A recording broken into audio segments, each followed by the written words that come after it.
O maior dos perigos. Diário do Comércio, 24 de outubro de 2012. Tudo na vida de uma democracia depende do seguinte: os cidadãos deixam-se mais facilmente persuadir por provas e documentos ou por um sorriso sarcástico de superioridade vagamente atemorizante? O sucesso de Barack Obama nos Estados Unidos, bem como o do Foro de São Paulo na América Latina, deveu-se inteiramente ao predomínio da segunda hipótese. Lá como cá, a grande mídia em massa esquivou-se à obrigação elementar de investigar e informar, preferindo um jogo de cena destinado a inibir, mediante a ameaça velada da humilhação e do ridículo, todas as perguntas politicamente indesejadas. A bem disciplinada uniformidade desse comportamento não pode ser explicada por nenhuma convergência acidental de preconceitos. Sem nenhuma exceção visível, tanto as empresas quanto os repórteres, redatores e editores definitivamente tomaram posição e mostraram colocar os interesses de suas facções políticas prediletas acima do dever jornalístico de investigar, de informar e, sobretudo, de ouvir os dois lados.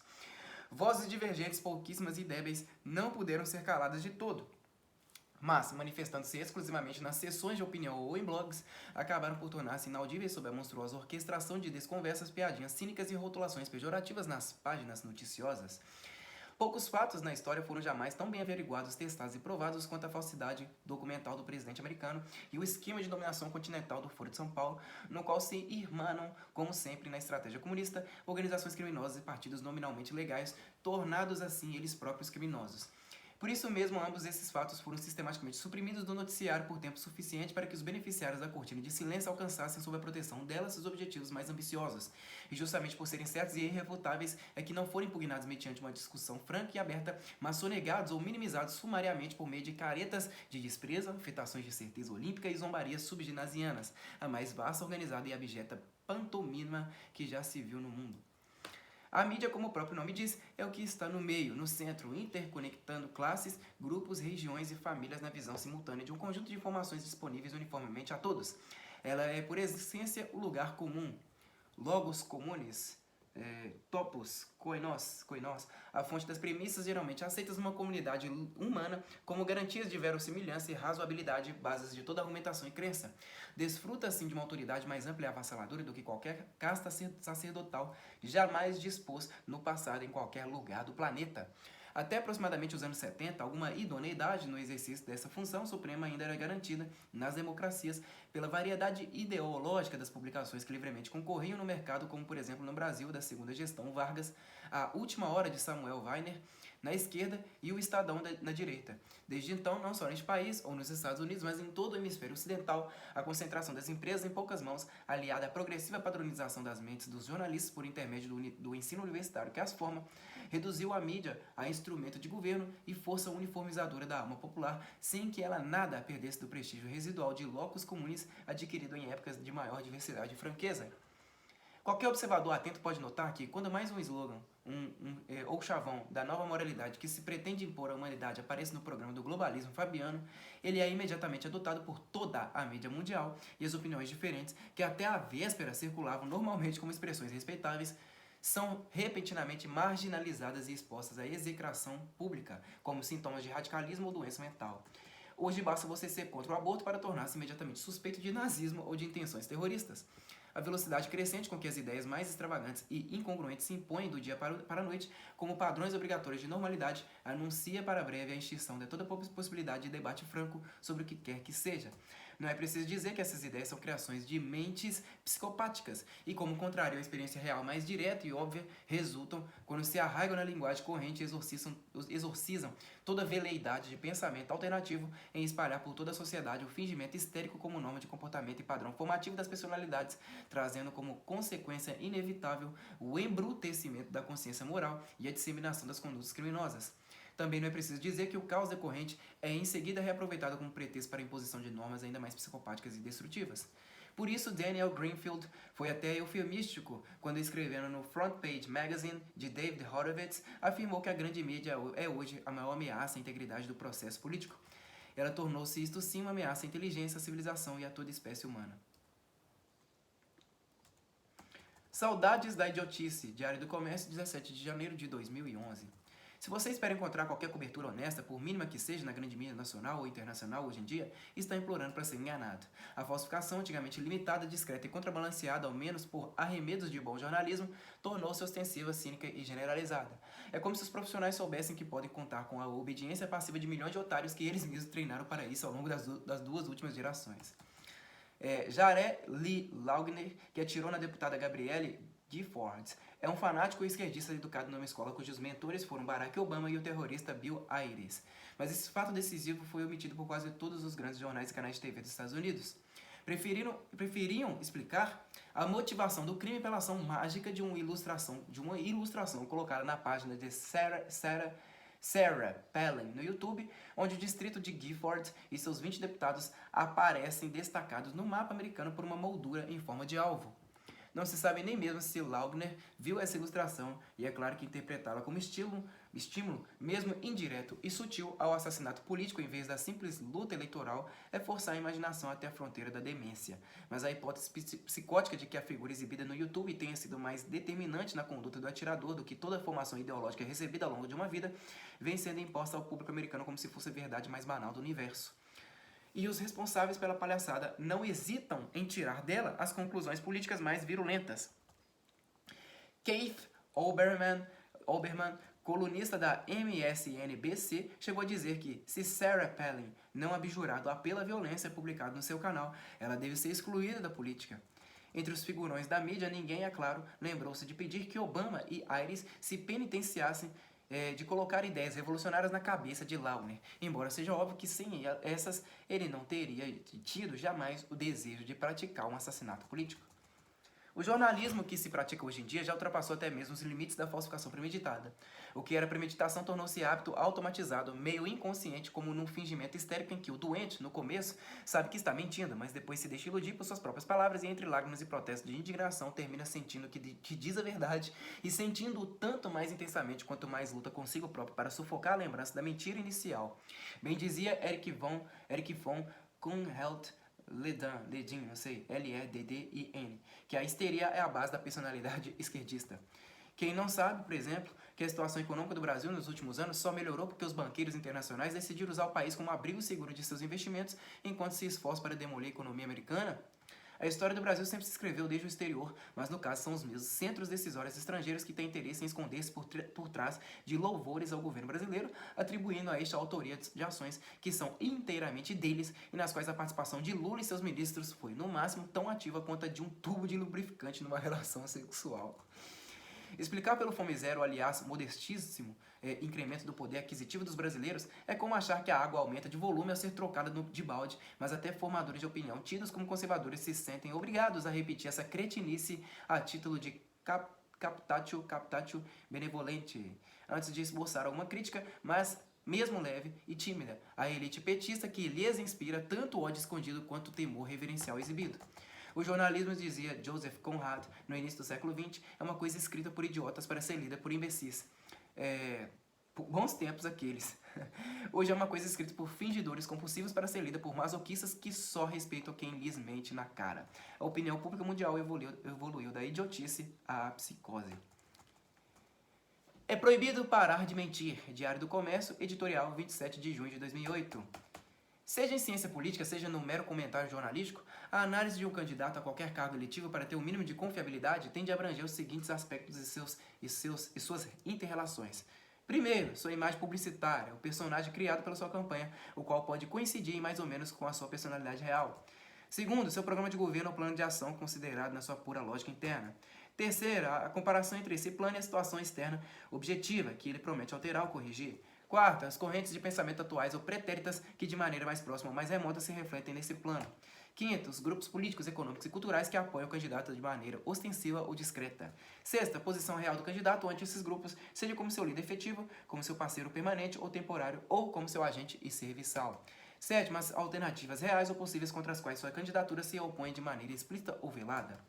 Só quando esses 7 fatores estão esclarecidos, você pode ter uma certeza razoável de que conhece o candidato e sabe a que veio. É essa condição sine qua non do alardeado voto consciente. E não é preciso dizer que essa condição depende fundamentalmente dos formadores de opinião, dos intelectuais públicos e da mídia.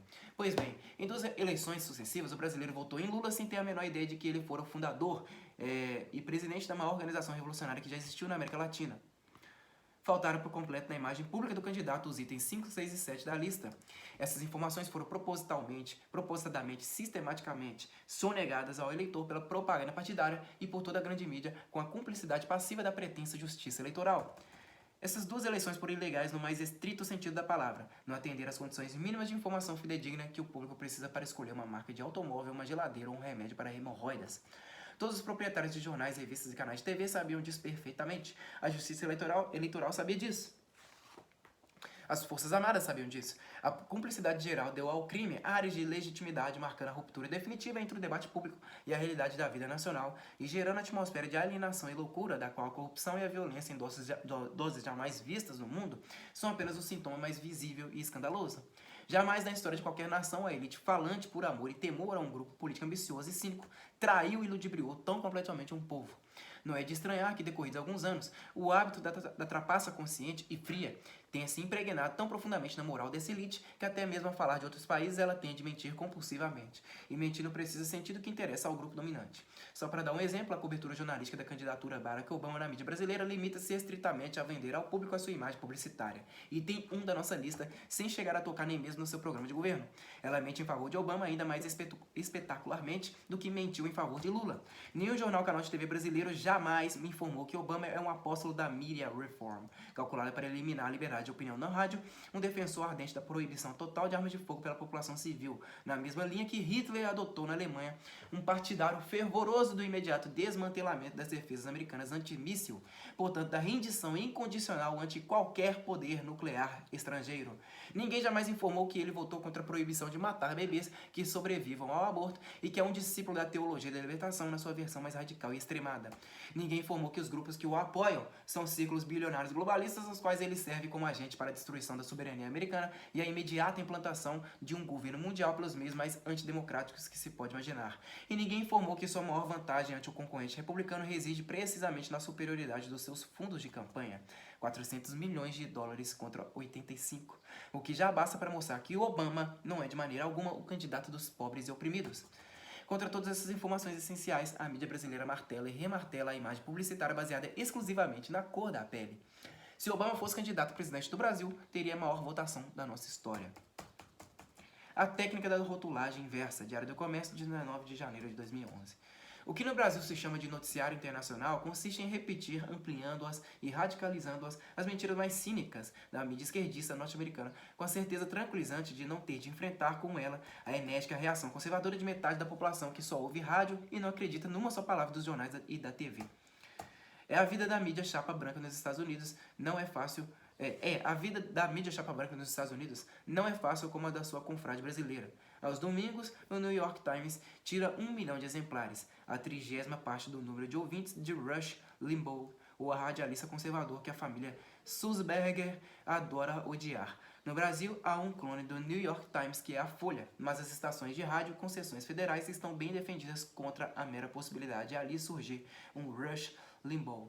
Contra a face geral da mídia, só nos resta resmungar em blogs ou com mais sorte neste Diário do Comércio. O resto é silêncio, ora indignado e impotente, ora temeroso e servil.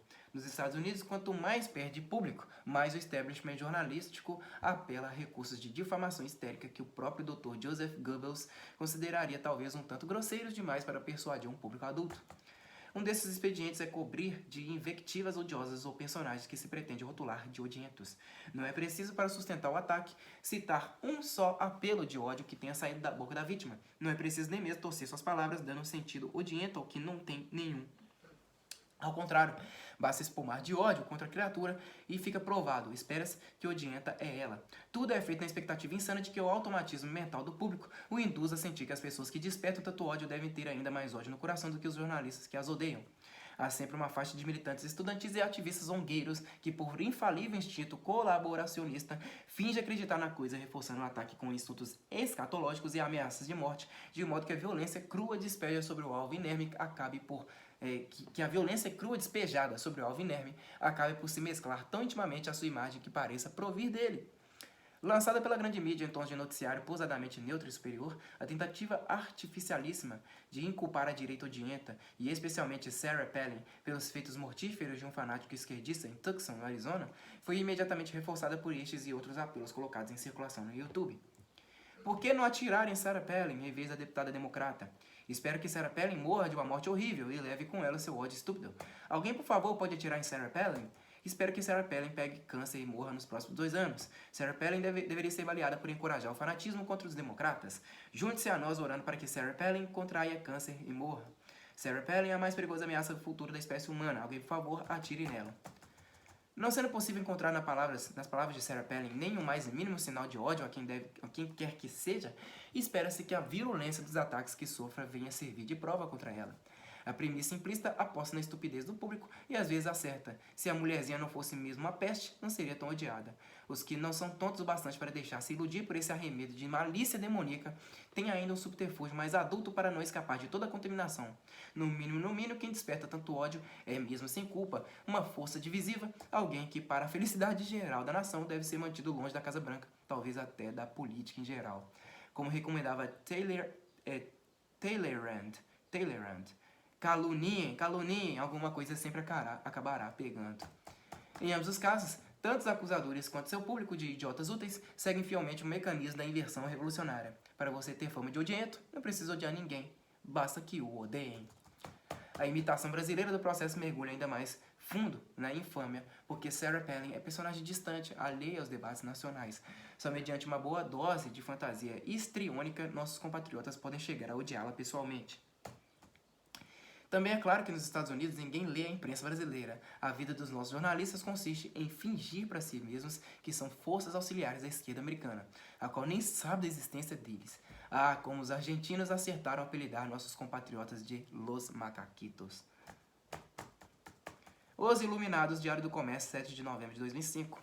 O advento da internet multiplicou de tal maneira as fontes de dados ao alcance do público, que para um estudioso capaz de tirar proveito delas, um tipo raro, admito, a experiência rotineira de ler os jornais ou ver os noticiários de TV se tornou uma lição de psicopatologia social. Tal é a distância entre a realidade e o universo subjetivo dos formadores de opinião, incluídos nisto não só os jornalistas, é claro, mas o conjunto dos indivíduos e grupos que eles costumam ouvir: políticos, líderes empresariais, professores universitários, gente do show business, etc. As conversações dessas pessoas constituem o foco da atenção pública. Tudo o que escapa ao interesse habitual delas é para o povo em geral como se não existisse. Mesmo realidades patentes que o cidadão comum observa e comprova na sua vida de todos os dias podem ser relegadas a um segundo plano e desaparecer por completo do seu campo de visão consciente quando a importância delas não é legitimada pelo reconhecimento comum dos bons de bico. Se a coisa não aparece nos jornais e não é debatida na TV, não pesa na hora de tirar conclusões. No mínimo, aquilo que não entra nos debates das classes cultas não tem uma linguagem estabilizada na qual expressar-se, e seria ridículo esperar que o homem da multidão, desprovido do apoio de chavões consagrados, conseguisse inventar na hora os meios de transmitir impressões pessoais diretas. O que não se consegue falar acaba se esquecendo. O homem medíocre não acredita no que vê, mas no que aprende a dizer. A premissa geral que fundamenta a tremenda autoridade das classes falantes, como a se chamava Pierre Bourdieu, é que, pela lei das probabilidades, dificilmente algo de muito relevante pode escapar dos olhos de lince das parcelas supostamente mais esclarecidas da população. O problema é que estas acreditam na mesma premissa e, portanto, só recebem informações do seu mesmo círculo, ignorando tudo o mais e imaginando que sabem tudo. Toda verdade relativa, quando se torna crença geral, acaba se revestindo de um sentimento de certeza absoluta que a transforma quase que automaticamente em erro mais que relativo. Um mínimo indispensável de prudência recomendaria a essas pessoas duvidar um pouco das suas crenças grupais e tentar dar uma espiada no subsolo da conversação dominante, nas zonas mais humildes de realidade, onde germinam as sementes do futuro. Toda gestação é envolta em sombras. Quem só olha para onde todo mundo olha, condena-se a ignorar poderosas forças históricas que estão subindo desde as profundezas neste mesmo momento e que arriscam de uma hora para outra em irromper no palco, destruindo brutalmente o sentido usual do espetáculo. Quando vocês ouvirem algum figurão expondo com superior tranquilidade a certeza do momento, lembre-se disto. A máquina de corrupção petista, a maior já montada ao longo de toda a epopeia da safadeza nacional, foi negada pelos onissapientes durante mais de 10 anos, por mais que a gente de dentro do partido oferecesse informações de primeira mão a respeito. Negavam-na no mesmo tom de superioridade, aliás, de autoridade superior, com que hoje nega a ajuda ilegal de Fidel Castro à campanha de Lula. O tal dos Cervantes, enquanto isso, tratou de dar no pé. Uma só opinião expressa em atos vale mais que 1000 em belas palavras.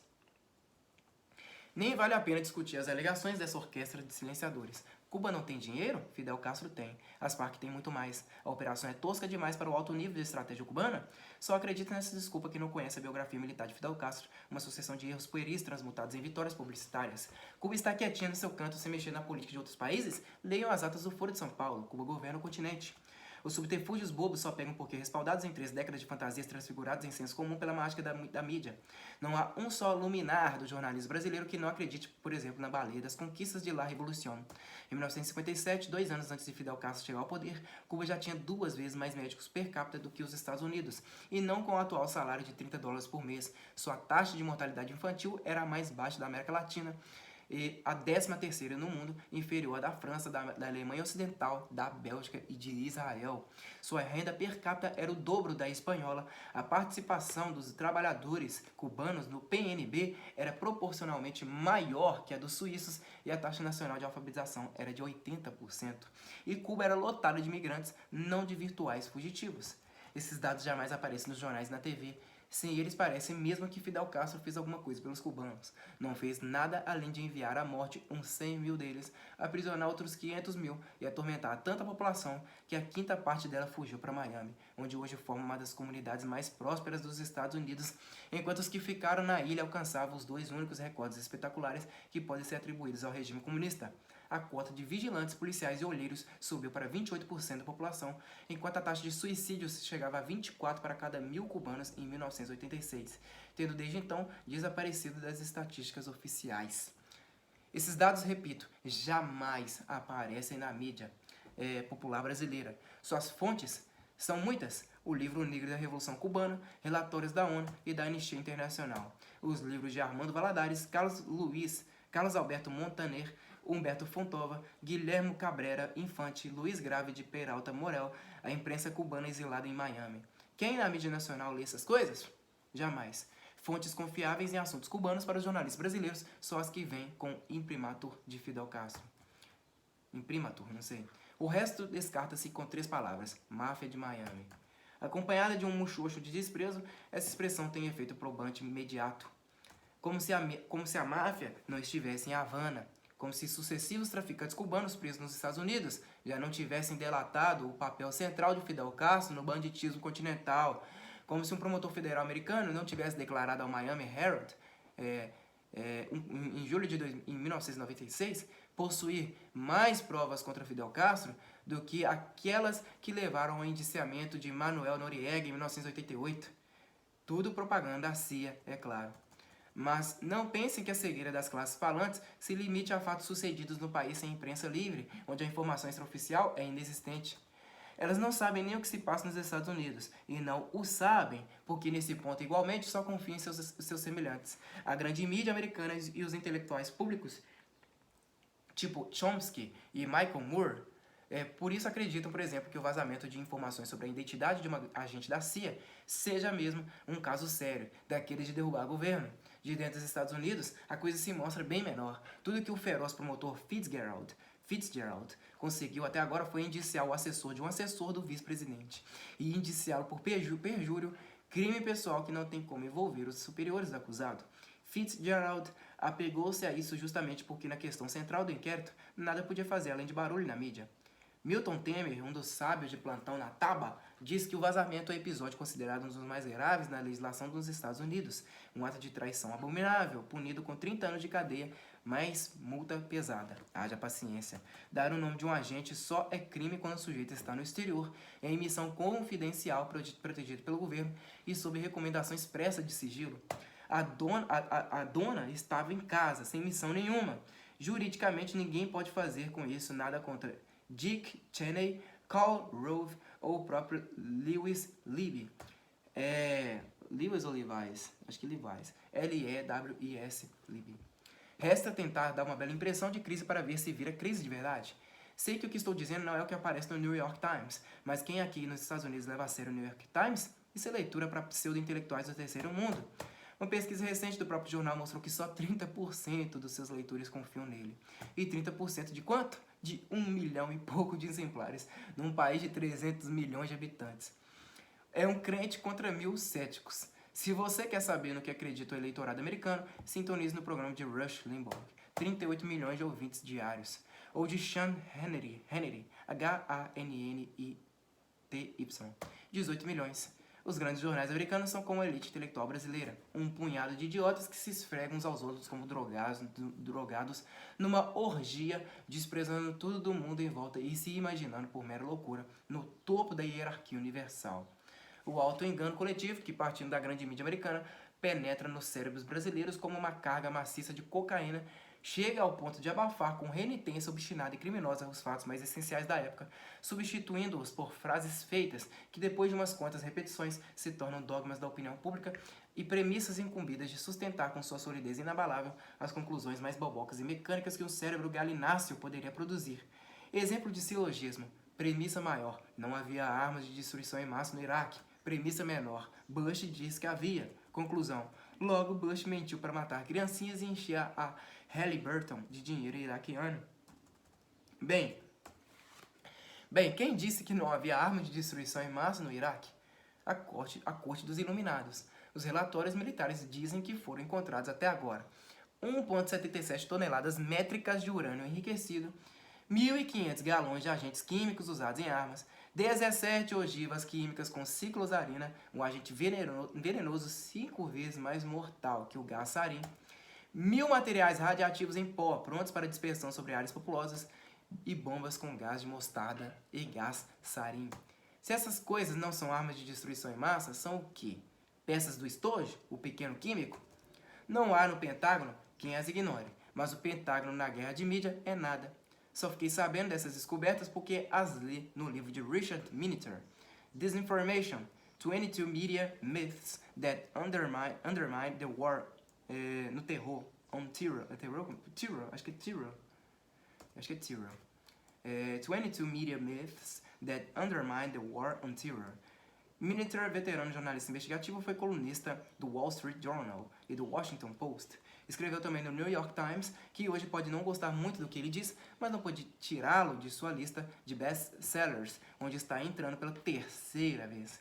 Miniter também reduz a pó 2 artigos de fé das classes falantes. Mostra que Bin Laden não foi treinado pela CIA e que Halliburton não está ganhando dinheiro no Iraque. Mas nem de longe pense que nos Estados Unidos sua esquerda vive se intoxicando com seus próprios mitos. O Entourage, E-N-T-O-U-R-A-G-E, de George W. Bush, conseguiu convencer o presidente de que, na América Latina, a única cobra venenosa é Hugo Chávez e de que o antídoto para a mordida da bicha é Luiz Inácio Lula da Silva. Os espertinhos chegaram a essa conclusão analisando o estado de coisas com os olhos de mascates. Acham que não há encrenca que um bom acordo comercial não resolva. Pena que não contaram isso a Lenin, a Hitler, Mao Tse-tung, a Pol Pot e o próprio Fidel. Não entendem sequer que a política latino-americana não se faz estado por estado, mas desde uma aliança continental forjada por Fidel, a qual precedeu e criou a ascensão de Lula, Chávez, Kirchner e Tutti Quanti, sobre os quais tem autoridade absoluta sedimentada no poder financeiro e militar das Farc. O economicismo insano que sai festejando uma vitória econômica quando fornece armas atômicas aos generais chineses que prometem destruir a América é também a orientação básica da política de Washington para a América Latina há mais de uma década, e seus resultados são visíveis. Todo o continente sob domínio da esquerda e é embriagado de ódio americano como nunca se viu no mundo. Bush foi persuadido a continuar na mesma linha, e o irrealismo da sua posição é tal que se obriga no ritual masoquista a tomar como amigo do peito o líder máximo do partido que organiza contra ele as mais vastas manifestações anti-americanas já observadas no Brasil. Karl Marx, autor de tantas bobagens, disse uma coisa certíssima: a maioria quase sempre está errada. Esqueceu-se de ressalvar que essa observação não se aplica à maioria das pessoas em geral, mas especialmente à maioria dos intelectuais, no sentido ampliado que Gramsci deu ao termo. Eles criam a opinião pública e depois apelam à autoridade dela para sentir-se seguros. Pintam Deus asno na parede e se ajoelham diante dele, pedindo-lhe a verdade revelada. Foram esses sujeitos que meteram na cabeça de Chamberlain que Hitler era um perfeito cavaleiro, na de Roosevelt, que Stalin era um honrado homem do povo e Mao Tse-tung um reformador cristão. Foram eles que convenceram a América de que as tropas soviéticas sairiam da Europa quando os soldados americanos voltassem para casa. Foram eles que anunciaram ao mundo que Fidel Castro iria restaurar a democracia em Cuba e que os comunistas Vietcongues seriam gentis com as populações do Vietnã do Sul e do Camboja quando vissem os malditos Yankees pelas costas. Foram eles que persuadiram a humanidade que a África, bastando livrar-se do imperialismo, se tornaria uma potência industrial em poucas décadas. Foram eles que, entre nós, criaram a lenda do Partido Ético e repeliram como insinuação maldosa cada denúncia de corrupção petista entre 90 e 2005. São eles que asseguram agora que Fidel Castro, entre 1990 e 2005, são eles que asseguram agora que Fidel Castro não deu a Lula nenhum dinheiro por baixo do pano. 4. Moralidade e inversão. Professores de corrupção, Diário do Comércio, 7 de maio de 2012. Ninguém é mais imoral nem mais perigoso para a sociedade do que o juiz da conduta alheia que tome a sua própria alma corrompida como medida máxima da moralidade humana. O homem que julga por esse padrão, pior ainda, o que ensina a julgar assim, é uma força dissolvente corruptora ainda mais daninha do que o imoralista praticante, o bandido ou ladrão, que ao menos não faz da sua torpeza pessoal uma teoria, um critério e uma lei. Jean-Jacques Rousseau, que abandonou os filhos no orfanato, mentia mais que um cabo eleitoral, ia regularmente para a cama com as mulheres de seus benfeitores e ainda saía falando mal deles. Jurava que em toda a Europa não havia ninguém melhor que ele, e quando falava de suas altas qualidades morais, derramava lágrimas de comoção.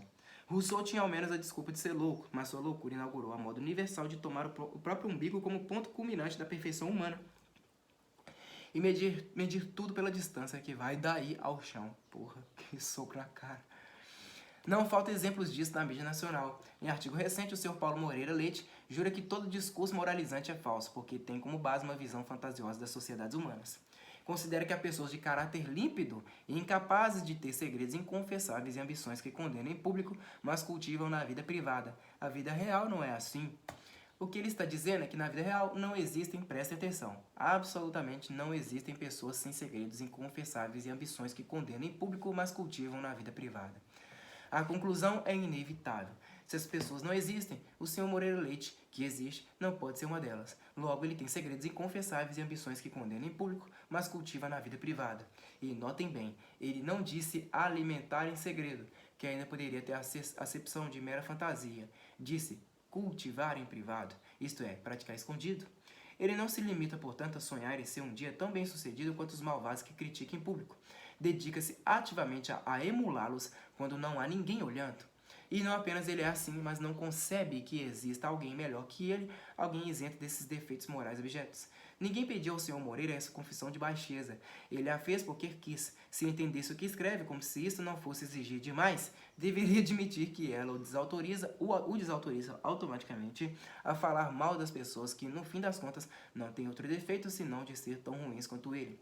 Afinal, se não há seres humanos melhores que possam servir de medida de aferição das virtudes e dos pecados, então só há duas alternativas: condenar os vícios em nome de padrões abstratos confessadamente inatingíveis ou deleitar-se em criticar o mal em nome do mal. A primeira hipótese chama-se moralismo insano, a segunda, fingimento cínico. O Sr. Moreira critica a primeira e não da segunda. Todo julgamento moral sensato deve partir de certas constatações óbvias e autoprobantes. Como o bem infinito e o mal absoluto são entidades metafísicas que se furtam à experiência humana, só resta aos nossos pobres cérebros raciocinar em termos relativos, pesar as coisas na balança do melhor e do pior. Para isso, o sujeito tem de ampliar sua imaginação moral pelo estudo, pela experiência e pela meditação, numa escala que vai da máxima santidade comprovada à maldade mais extrema registrada nos anais da história. Só quem se entregou a esse exercício por anos a fio tem condições de julgar a conduta alheia objetivamente e mesmo assim com algum risco de erro. Os demais opinam arbitrariamente em nome de preconceitos bobocas, preferências subjetivas, caprichos de momento ou interesses camuflados. A imaginação moral do Sr. Paulo Moreira Leite é nesse sentido a mais atrofiada e mesquinha que se pode conceber. No alto da sua escala de valores está ele próprio, e embaixo alguém que não é pior que ele. Em grego, idios quer dizer o mesmo. Idiotes, de onde veio o nosso termo idiota, é o sujeito que nada enxerga além dele mesmo, que julga tudo pela sua própria pequenez, Que alguém tão obviamente despreparado para opinar em questões de moralidade tem à sua própria disposição uma revista de circulação nacional para infundir na cabeça do público a miséria dos seus julgamentos, é por si um sintoma de debacle moral muito mais alarmante por seus efeitos sociais do que qualquer caso específico de corrupção, de roubo, de obscenidade até de violência. Platão já ensinava que a desordem se instala na sociedade quando muitas pessoas começam a galgar postos de importância e prestígio para os quais não têm a mais mínima qualificação. Isso refere-se principalmente àqueles que hoje chamaríamos de intelectuais ou formadores de opinião. Delinquentes, vigaristas e políticos ladrões trazem dano material às suas vítimas, mas só se corrompem a si próprios. Quando a corrupção penetra na alma dos críticos sociais, dos professores de moral, alastra-se por toda a sociedade.